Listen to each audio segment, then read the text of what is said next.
ಸಾಧಿಸುವಂತಹ ನಿರೀಕ್ಷೆ ಇದೆ. ಯಾರಿಗೆ ಅಧಿಕಾರವನ್ನು ಜನ ಕೊಡುವಂತಹ ಸಾಧ್ಯತೆಗಳು ಗೋಚರಿಸ್ತಾ ಇದ್ದಾವೆ ಅನ್ನೋಂಥದ್ದನ್ನು ಎಕ್ಸಿಟ್ ಪೋಲ್ನ ರಿಸಲ್ಟ್ ಮೂಲಕವಾಗಿ ತಿಳ್ಕೊಳ್ಳುವಂತಹ ಪ್ರಯತ್ನವನ್ನು ಮಾಡೋಣ. ವಿಶೇಷವಾಗಿ ಈ ಬಾರಿಯ ಚುನಾವಣೆಯಲ್ಲಿ ಮಹಾರಾಷ್ಟ್ರದ ವಿಚಾರಕ್ಕೆ ಬಂದಾಗ ಮಹಾಯುತಿ ಮತ್ತು ಮಹಾ ಅಘಾಡಿಯ ನಡುವೆ ನಡೀತಾ ಇರುವಂತಹ ಈ ಒಂದು ಜಿದ್ದಾಜಿದ್ದಿನ ಪೈಪೋಟಿಯಲ್ಲಿ ಬಹುತೇಕ ಎಲ್ಲ ಕ್ಷೇತ್ರಗಳಲ್ಲೂ ಕೂಡ ಬಹುತೇಕ ಅಲ್ಲಿಯ ಎಲ್ಲ ವಿಧಾನಸಭಾ ಕ್ಷೇತ್ರಗಳ ವ್ಯಾಪ್ತಿಯಲ್ಲೂ ಕೂಡ ಡೈರೆಕ್ಟ್ ಫೈಟ್ ಅನ್ನೋದಕ್ಕಿಂತ ಹೆಚ್ಚಾಗಿ ತ್ರಿಕೋನ ಸ್ಪರ್ಧೆಯ ಕ್ಷೇತ್ರಗಳು ಜಾಸ್ತಿ ಇದ್ದಾವೆ.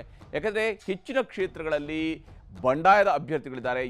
ಯಾರ ಪರವಾಗಿ ನಿಂತಿದ್ದಾರೆ ಅನ್ನೋಂಥದ್ದು ಕೂಡ ಗೋಚರಿಸಲ್ಲ. ಯಾಕಂದರೆ ಮೈತ್ರಿಕೂಟಗಳ ನಡುವೆ ಸೀಟುಗಳ ಹಂಚಿಕೆ ಆಗಿರುತ್ತೆ.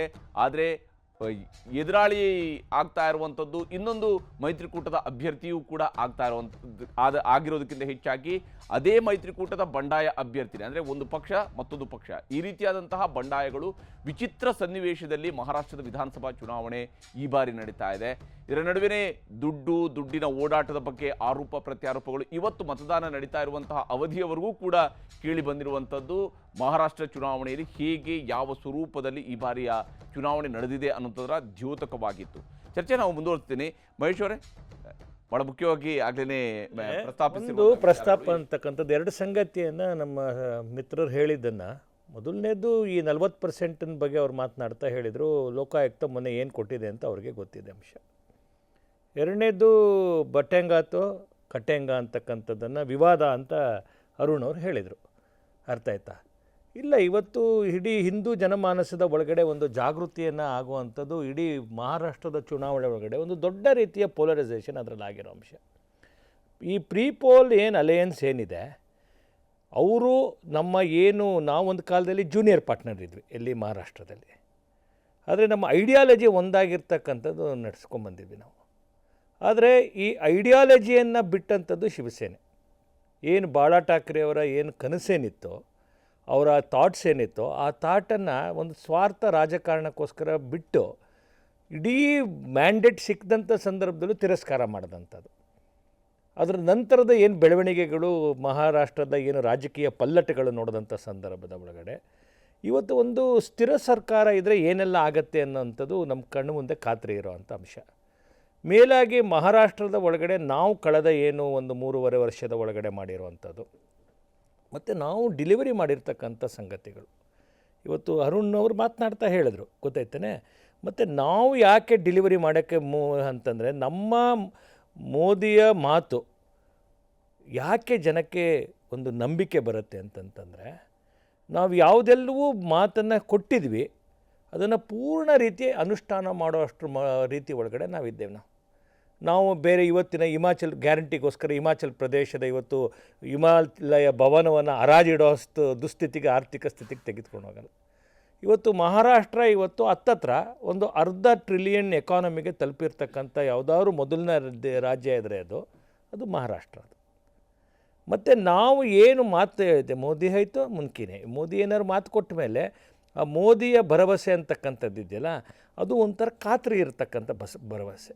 ಆ ಕಾರಣಕ್ಕೋಸ್ಕರ ಇವತ್ತು ಬಹಳ ದೊಡ್ಡ ಪ್ರಮಾಣದ ಒಳಗಡೆ ಜನ ನಮಗೆ ಈ ನಾವೇನು ಕಳೆದ ಒಂದು ಸರ್ಕಾರದಲ್ಲಿ ಕೊಟ್ಟಿರ್ತಕ್ಕಂಥದ್ದು ಮತ್ತು ಈಗ ನಾವು ಕೊಡ್ತೀವಿ ಅಂತ ಹೇಳಿರ್ತಕ್ಕಂಥ ಅಂಶದ ಆಧಾರದ ಮೇಲೆ ಮಹಾರಾಷ್ಟ್ರದಲ್ಲೂ ಕೂಡ ನಮಗೆ ದೊಡ್ಡ ಪ್ರಮಾಣದ ಜನ ಓಟ್ ಕೊಡ್ತಾರೆ. ಜಾರ್ಖಂಡ್ನಲ್ಲೂ ಕೂಡ ನಮಗೆ. ನೀವು ಹಿಂದೆ ಜೂನಿಯರ್ ಪಾರ್ಟ್ನರ್ ಆಗಿದ್ರಿ, ಮಿಡ್ಲಲ್ಲಿ ಸೀನಿಯರ್ ಪಾರ್ಟ್ನರ್ ಕೂಡ ಆದರೆ ನೀವೇ ಅಧಿಕಾರದ ಮುಂಚೂಣಿಯಲ್ಲಿ ನಿಂತ್ಕೊಂಡು ಡ್ರೈವಿಂಗ್ ಸೀಟಲ್ಲಿ ಕೂತ್ಕೊಂಡಿದ್ರಿ ಮಹಾರಾಷ್ಟ್ರದಲ್ಲಿ. ಆದರೆ ನಂತರದ ಅವಧಿಯಲ್ಲಿ ಈಗ ಮತ್ತೆ ಡ್ರೈವಿಂಗ್ ಸೀಟನ್ನು ಬೇರೆಯವರಿಗೆ ಮತ್ತೆ ಬಿಟ್ಟುಕೊಡೋದಂಥದ್ರಲ್ಲೇ ಮಾತುಗಳು ಹಾಗಂತಲ್ಲ. ನೋಡಿ, ನಾವು ನಮ್ಮ ಮಿತ್ರ ಪಕ್ಷಗಳು ನೋಡಿ, ಒಂದು ಹರಿಪ್ರಸಾದ್, ನಾವು ನಮ್ಮ ಮಿತ್ರ ಪಕ್ಷಗಳನ್ನು ಅತ್ಯಂತ ಸೌಹಾರ್ದವಾಗಿ ನಡೆಸ್ಕೊಂಡಿರ್ತಕ್ಕಂಥದ್ದು ಇಡೀ ದೇಶದ ಒಳಗಡೆ ಉದಾಹರಣೆ. NDA ಅಂತಕ್ಕಂಥದ್ದು ಅಸ್ತಿತ್ವ ಬಂದಾಗಿಂದ ಹಿಡಿದು ಇವತ್ತು ತನಕ, ಇವತ್ತು ನಾವು ಬಿಹಾರಿನ ಉದಾಹರಣೆ ಹೇಳಬೇಕು. ನಾವು ಮೆಜಾರಿಟಿ ಇರ್ಬೋದು ನಾವು, ಆದರೂ ಕೂಡ ನಮಗೆ ಈ ಮೈತ್ರಿ ಧರ್ಮ ಅಂತಕ್ಕಂಥದ್ದು, ನಾವು ದೊಡ್ಡವರು, ನಮಗೆ ಎಂದೂ ಕೂಡ ನಾವು ಹಿರಿಯಣ್ಣನ ಪಾತ್ರವನ್ನು ಮಾಡೋಕ್ಕೆ ನಮ್ಗೆ ಇಷ್ಟ ಇಲ್ಲ. ನಮಗಿರ್ತಕ್ಕಂಥದ್ದು ಭಾಳ ಒಂದು ಸ್ಮೂತಾಗಿ ಒಂದು ದೇಶದ ಅಭಿವೃದ್ಧಿ ಆಗಬೇಕು ಅನ್ನೋಂಥದ್ದೇ ಗುರಿ ಇರಬೇಕಾದಂಥ ಸಂದರ್ಭದಲ್ಲಿ ಇವೆಲ್ಲವೂ ನಮಗೆ ಯಾವುದೂ ಮ್ಯಾಟ್ರೇ ಅಲ್ಲ. ಓಕೆ, ಆದರೆ ನಿಕೇತ್ ಅವರೇ, ಎಷ್ಟರ ಮಟ್ಟಿಗೆ ಈಗ ಮಹಾಯುತಿಯನ್ನು ಎದುರಿಸುವಂಥರಲ್ಲಿ ಮಹಾ ಅಘಾಡಿ ಯಶಸ್ವಿಯಾಗಿದೆ ಅಂತ ಹೇಳ್ಕೊಂಡು ಯಾವ ಸ್ವರೂಪದಲ್ಲಿ ಮಹಾರಾಷ್ಟ್ರದಲ್ಲಿ ಗೆಲುವು ಸಿಗುತ್ತೆ ಅನ್ನುವಂಥ ವಿಶ್ವಾಸ ಇರುವಂಥದ್ದು ಕಾಂಗ್ರೆಸ್ನವರಿಗೆ? ಅಲ್ಲ ನೋಡಿ, ಈಗ ಅವ್ರು ಹೇಳ್ತಾ ಇದ್ರು ನಾವು ಕೊಟ್ಟಿರುವಂಥ ಡೆಲಿವರಿ ಆಗಿದೆ, ನಾವು ಸರ್ಕಾರ ನುಡಿದಂತೆ ನಡೆದಿದ್ದೀವಿ, ನಾವು ಮಹಾರಾಷ್ಟ್ರನ ನಂಬರ್ 1 ಎಕಾನಮಿ ಮಾಡಿದ್ದೀವಿ. ಏನು ನೀವು ಬಂದು ಮಾಡಿದ್ದೀರಿ ಅಂತೇನಲ್ಲ. ಈ ಕರ್ನಾಟಕ ನಾವು ಇವತ್ತು GSDP ಇಡೀ ದೇಶದಲ್ಲಿ ನಾವು ಎಷ್ಟು ಅಗ್ರಸ್ಥಾನಕ್ಕೆ ಬಂದು ಕೂತ್ಕೊಂಡಿದ್ದೀವಿ. ಅದಕ್ಕೆ ಕಾರಣ ನೀವಾ? ಹಾಗಾದರೆ ನಾವು ಹೇಳ್ಬಿಡೋಣವಾ ಆ ರೀತಿಯಾಗಿ? ಭಾಳ ಮುಖ್ಯವಾಗಿ ಏನು ಅಂತಂದರೆ, ಮಹಾರಾಷ್ಟ್ರದೊಳಗಡೆ ನೀವು ಮಾಡಿದ ರಾಜಕಾರಣ ಏನು ಅಂತಂದರೆ ಮನೆ ಮುರಿಯೋ ರಾಜಕಾರಣ ಅಷ್ಟೇ. ಒಂದು ಕಡೆ ಪವರ್ ಫ್ಯಾಮಿಲಿಯವರು ಅವ್ರನ್ನ ಮುರಿಯೋ ಪ್ರಯತ್ನ ಮಾಡಿದ್ರಿ, ಇನ್ನೊಂದು ಕಡೆ ಶಿವಸೇನೆ ನೀವಾಗಲೇ ಹೇಳಿದ್ರಿ ನಾವು ಜೊತೆಗಿದ್ದವ್ರನ್ನ ಹೆಂಗೆ ನಡೆಸ್ಕೊಂಡಿದ್ದೀವಿ ಅಂತ ಹೇಳಿ. ನಿಮಗೆ ಮಹಾರಾಷ್ಟ್ರಗೆ ಎಂಟ್ರಿ ಕೊಟ್ಟಿದ್ದೇ ಬಾಳಾ ಸಾಹೇಬ್ ಠಾಕ್ರೆ ಅವರು. ಇವತ್ತು ಅವರ ಸಹಾಯವನ್ನು ಪಡೆದು ಒಳಗೆ ಹೋಗಿ ಇವತ್ತು ಅವ್ರ ಪಕ್ಷವನ್ನು ಮುರಿದು ನೀವು 3 ಬಾಗಿಲು ಮಾಡಿ ಯಾವ್ದು ನೈತಿಕತೆ? ನಾನು ನಿಮ್ಮ ಹತ್ರ ಮಾಡಿ ನೀವು ಮುದ್ರ ಕೊಟ್ಬಿಡಿ ಅಂತ ಕೇಳೋದು. ಇಡೀ ಬಾಳ್ ಠಾಕ್ರೆ ಇಡೀ ಹೀಗೆ ಪೂರ್ಣ ಜೀವನವನ್ನ ಕಾಂಗ್ರೆಸ್ ವಿರೋಧಿ ಒಂದು ಮಾನಸಿಕತೆ ಒಳಗಡೆ ಬೆಳೆದಂಥವ್ರು.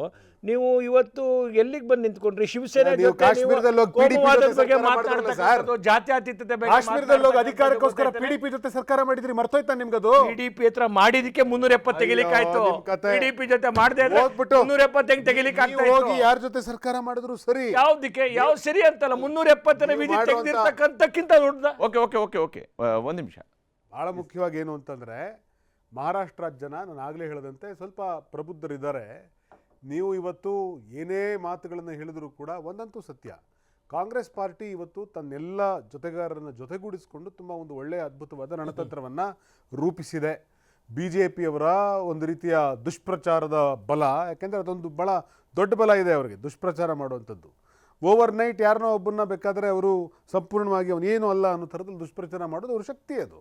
ಸೊ ಈ ದುಷ್ಪ್ರಚಾರದ ಬಲ, ಅವರ ಹಣ ಬಲ, ಅವರ ಸುಳ್ಳುಗಳ ಬಲ ಮತ್ತು ಅವರ ಪ್ರಚಾರ ಬಲ, ಇದೆಲ್ಲದನ್ನು ಕೂಡ ನಾವು ನಮ್ಮ ನೈತಿಕ ಬಲದಿಂದ ಎದುರಿಸಿದ್ದೇವೆ ಅನ್ನುವಂಥ ಒಂದು ಭಾಳ ಗಟ್ಟಿಯಾದ ನಂಬಿಕೆ ನಮಗಿದೆ.